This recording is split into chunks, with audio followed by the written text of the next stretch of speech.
Alrighty guys, we are going to show you how to do a simple BIAB overlay, which is going to be our double coat method on Penny's short natural nails.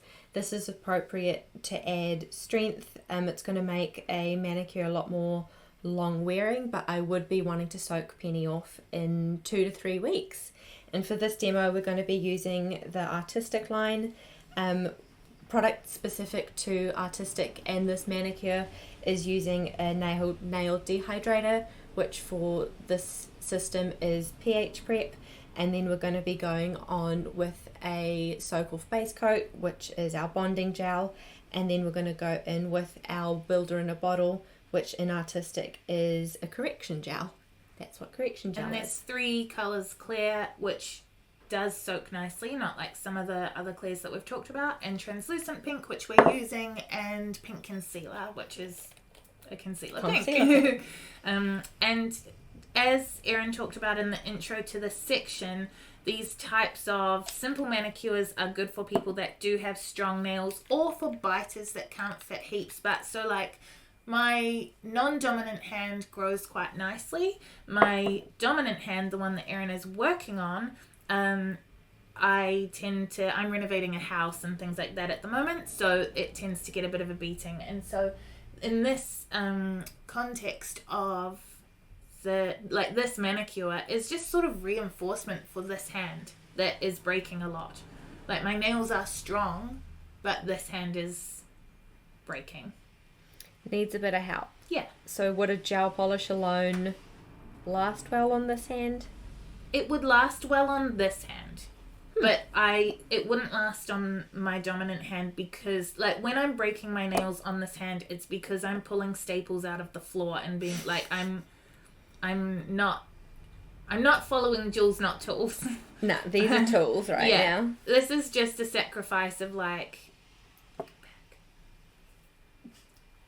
of me just being not a good client and just getting in there and getting mucky. So a gel polish lasts really well on me when my nails are in good condition, like on my non-dominant hand, but this hand gel polish would chip because of the things I'm doing that are causing it to break, would also cause the gel polish to chip through no fault of its own.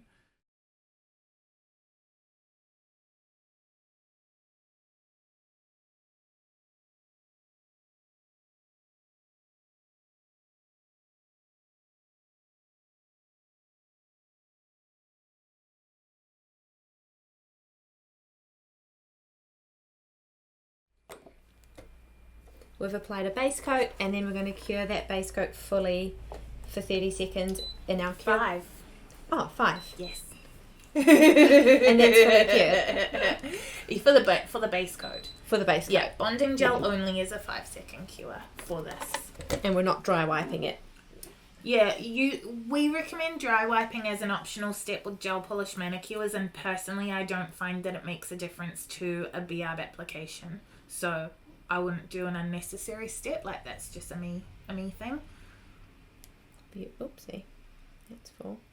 Righty, and then we're going to go in with our correction gel application. So we painted our bonding gel on like a standard base coat, scrubbing it in, getting a nice neat perimeter to the cuticle area and side walls, and capping the free edge. And then we're going to paint on our correction gel pretty much in the exact same manner, without scrubbing it and using a little bit more product, basically applying it like a colour, but it's still considered a base coat. And we talked about in the product knowledge theory section of this module about there being some BIABs that are base coat BIABs, some are primer BIABs, and some are don't need either. But we did mention correction gel specifically, but I just wanted to point out that pH prep is not a primer, it's just a cleansing step. The bonding gel we already did with the 5-second cure, that is a base coat, so it's here in place of a primer, and then now this is the actual BIAB that's going on, so it is a base coated BIAB system. You can use this application technique with any brand. The things that might change would be the pH prep and bonding gel steps. Yeah, the actual application wouldn't change. No. Here we go. So if you can see, that's about how much product I'm using per nail. It's an ample amount. Penny's gonna be able to feel that this is on her nails, but it's definitely still a thin, relatively quick and easy manicure that's gonna soak off beautifully and easily. Do you cap BIAB when you apply it? To short nail, well, yes.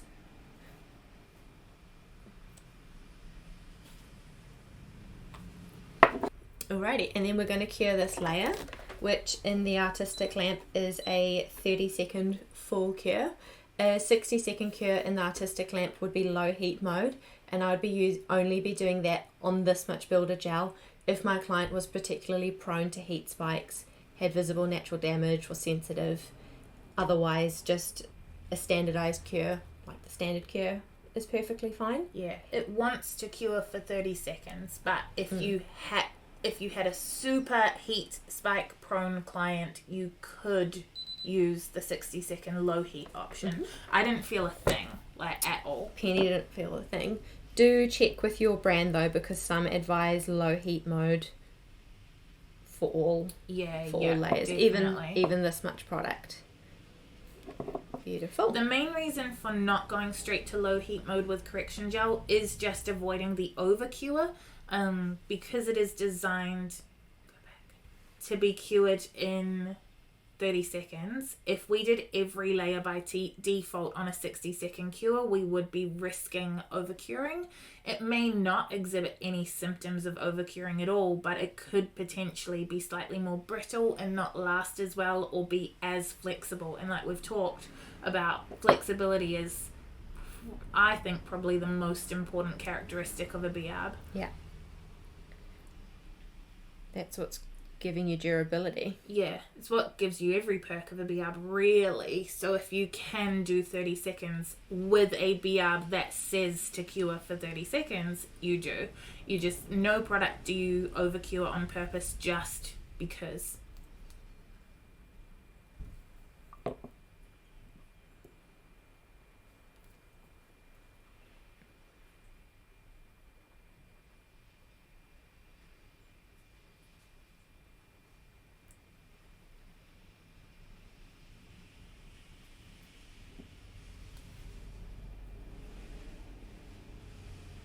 See the way that Erin is pulling my skin back when she caps that shorter pointer finger too?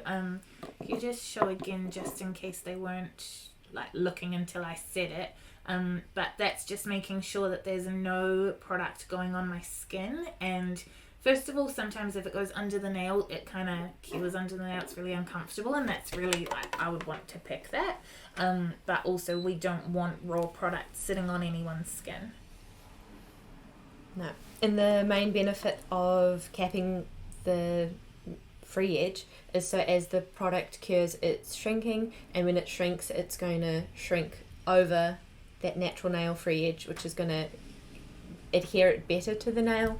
It's also going to avoid the uneven texture and the appearance of shrunken gel, which can look like a more translucent free edge and lead to a kind of slopey free edge as well. Alrighty, so that is the application of 2 coats of builder gel, which is a quick and easy builder gel application. We're going to leave this service just builder gel. We will talk about how to finish your builder gel service in a future video, but for now I'm going to remove the sticky layer because we don't want Penny to have uncured gel all over herself. So if you haven't worked with gel very much, the full curing process of a no cleanse gel, like unless it specifies it's a no cleanse gel, the finished product is sticky and you need to clean it. And we're going to cleanse it, and this can be, for most builder gels, you don't actually have to top coat them or put colour on them. Yeah, I don't know of one that you do have to top coat, because they're generally, top coat's usually shinier. We'll show you some examples in that video that we'll do in a couple of lessons time, but here we go.